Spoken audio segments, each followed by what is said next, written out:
Hey friends, it's Amber Duggar here, founder of Profit for Keeps, and I am in West Palm Beach. We're going to do something a little different today.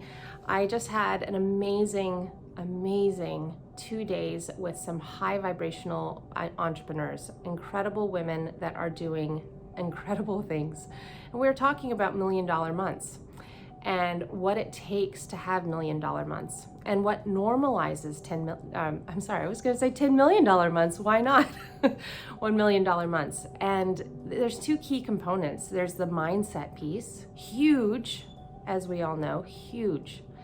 And then of course, there's the actual strategy side to really learn how to continue to build and scale and have a program that is incredibly effective, and that the main reason for moving that forward is to have that deeper and larger and more expansive impact.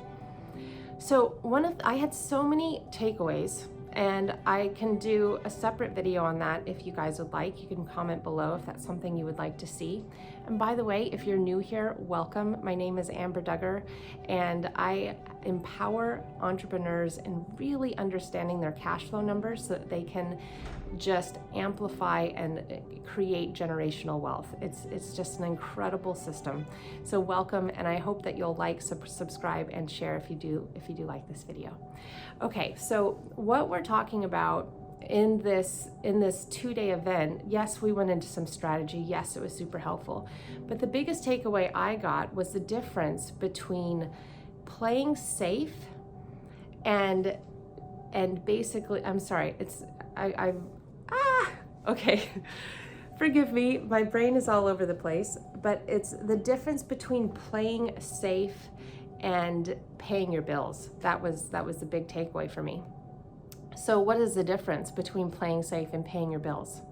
Well, if you look at Maslow's hierarchy of needs, in the very bottom is safety and security, right? Having that food, shelter, water. And a lot of us stay there in our business because we need to in the beginning. We absolutely need to be able to pay our bills. But the identity of the person who is paying her bills versus the identity of the person who is recognizing that her business is part of her legacy, that her business is direct reflection of her impact based on her revenue, not the work. That's when we move up and get into the self-actualization. And this is where we want to be. And this is what we were discussing over the last couple of days. But as we were talking about this, what I realized for myself is that, well, I have made some incredible jumps and leaps in my business. And yes, I have made investments where I wasn't sure if there was cash to back it. I mean, I had the cash to back it, but I wasn't exactly sure I had the revenue to back it. Sometimes it's not the most helpful to understand every little detail of your finances. But that said, I recognize something in myself, and it's something that I'm moving through right now. I've made several investments in my business in the last couple of months.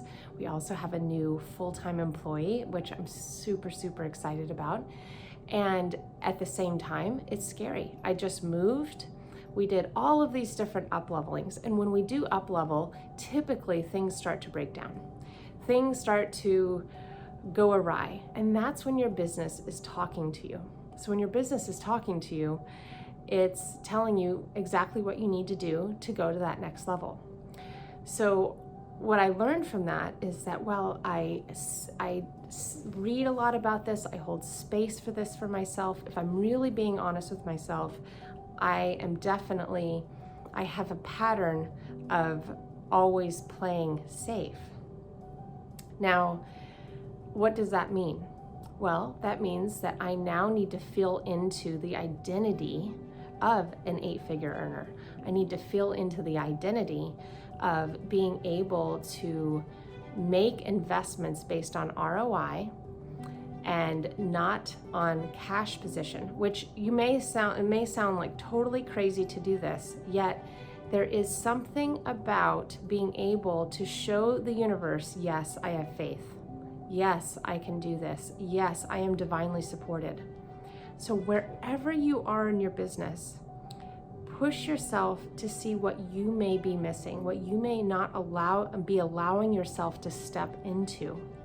I am stepping into the identity of an 8-figure earner. That's my goal. We were talking about $1 million months. That's very attainable. It's very attainable. And normalizing a $1 million month. Just imagine that for a moment. Imagine normalizing I keep saying a $10 million month, which why not, right? Normalize a $1 million month. We can normalize whatever it is that we're receiving, whether it's $10,000 a month, $15,000 a month, $100,000 a month, $1 million a month, $10 million a month. We can normalize that. But in order to get there, it is not possible to do it alone. It is not possible to do it with just hustle unless you are ready for a nice serving of burnout. So it requires us to go back to the basics. It requires us to look at the mindset. It requires us to look at what is the identity of the person that we desire to be.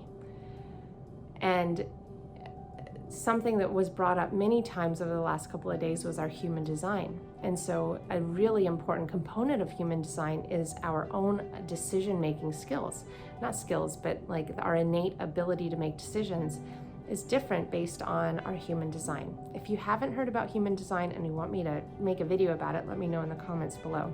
I'd be happy to do it.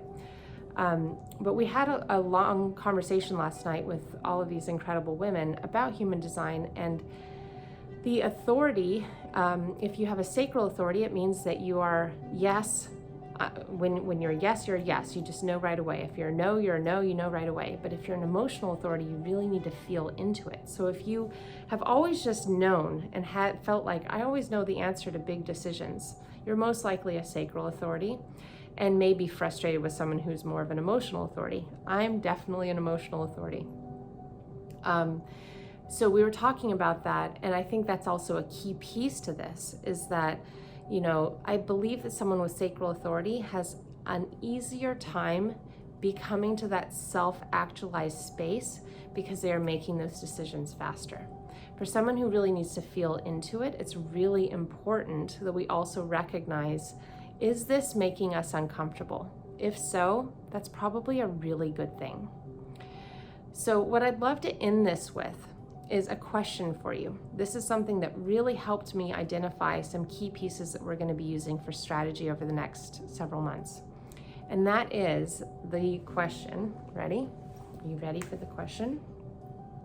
The question is, what areas of the business is not working right now?